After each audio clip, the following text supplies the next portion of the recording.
So, Austria, Silverstone, Hungary, 3 races in a row full of either action, drama, or both. I used to pray for times like this. If you were to tell me back in the middle of 2023 that F1 would have 7 different race winners and a constructors battle going on, I would have killed you for being a lizard person. So, do we have 4 bangers in a row, or are we back to reality with the less than stellar F1 races?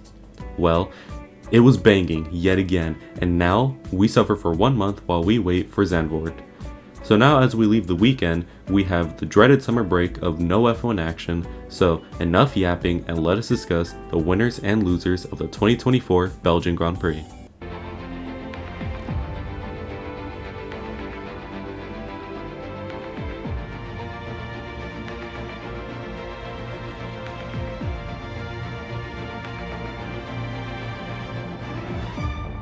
So as always, we have the losers first, and we have Zhou, and he was slow.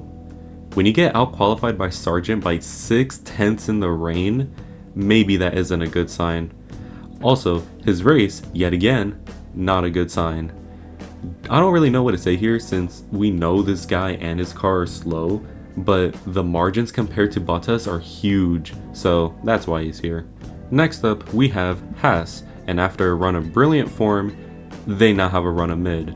They weren't that bad, especially considering in quali they set up for top speed over downforce, which was always going to end badly in the rain, but the race wasn't spectacular by them either, so it seems the gamble backfired for them.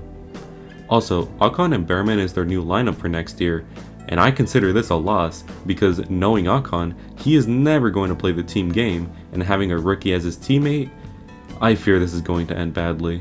Next on the list of losers is Stroll, and this really isn't new. We know the dude is a loser, but considering his grandpa teammate performed much better than him, also especially considering he was outperforming him for a bit, it seems he's back to reality and being behind Alonso. Unfortunate though, since he was cooking, but this weekend he's just back to being as mid as ever. Moving on, we have Gasly, and truthfully, he really wasn't that bad, but he was outperformed by quite a bit by Ocon, and ultimately, if he's going to be the next team leader, he needs to start dunking on Ocon to establish himself. And when I say dunking, I mean without the help from the team, just dunking him on pure skill. So he does need to step his game up, especially if he has an experienced teammate next year and not a rookie. Finally, we have Red Bull, and I hope this isn't controversial, but what is going on? They really had no choice but to be here. They suck so much with the downforce, so in Belgium, they prioritized downforce but sacrificed top speed, which heavily hindered them in the race. Sure, the quali was good, but that's because of the rain, and with all the downforce they were running, they were always going to be ahead of everyone else. But in the dry, Red Bull have got to figure something out, especially with Mercedes, McLaren, and maybe Ferrari. Now, let's move on to the winners, and first up, we have Mercedes, since while quali may not have been ideal, they cooked in the race with perfect strategies and overtaking, and ultimately won a brilliant race with George, who somehow spawned in the lead and won.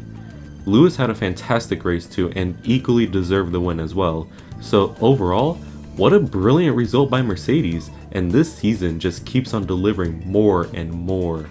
Next, we have Charles Leclerc, and finally a semi-good weekend for him. I am happy and delusional, and I don't care if you think this is unwarranted. I've been suffering, and any higher result than P5 for Charles or Carlos is an immediate win. It was a great race and amazing quali, and I'm just eating, and I'm hoping for more after the summer break, and if we don't get more, I might go missing. Moving on, we have Alonso, and after being outperformed by the son of a billionaire for a bit, he finally looked like his old self again and was brilliant in that green bin on the one-stop strategy. Albeit it was a rainy weekend, so experience naturally adds a lot, but still, considering how bad he's been recently and how the race ended up dry, this is a dub, so yeah, moving on.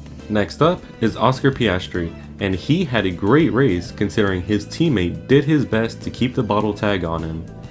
Oscar managed a great race and towards the end was a force to be reckoned with for the win, So honestly, I don't know what else to say other than great job by him for being a McLaren driver that actually had a good race. Finally, we have Esteban Ocon, and congrats to him for finding a drive. However, one can only hope he plays a team game next season, which I doubt. Anyways, he's here for outperforming Gasly, as well as just being quick this weekend. Plus, with the livery and his love for Marvel Comics, I imagine he had a fun weekend this weekend. Still hate him though. Now for the most mid driver, and we have Lando Norris. Since this guy didn't really move forward or backwards, he just stayed in the same place and got a mid result, made even worse by the fact that Max Verstappen had that grid penalty. And those were my winners and losers for this year's Belgian Grand Prix. So overall a pretty good weekend all things considered, since there was enough action to keep us entertained, and it is so unfortunate that with the season cooking, we have to wait 1 month for the next race. But perhaps this break is needed, since with all this recent action and drama, I think we need a good breather. Anyways, let us look at my predictions for this weekend, and starting with the quali predictions, I got it right, technically. Now onto the race predictions, and I got the podium wrong, but who could have predicted this? Now for my random predictions, and I got it wrong as well, since there was no safety car that led to a McLaren bottle. Anyways, if you enjoyed today's video, consider leaving a like and subscribing, since it would greatly help me in delivering better content, and let me know in the comments who your winners and losers were, and as always, have an amazing day. Good weather for the duck.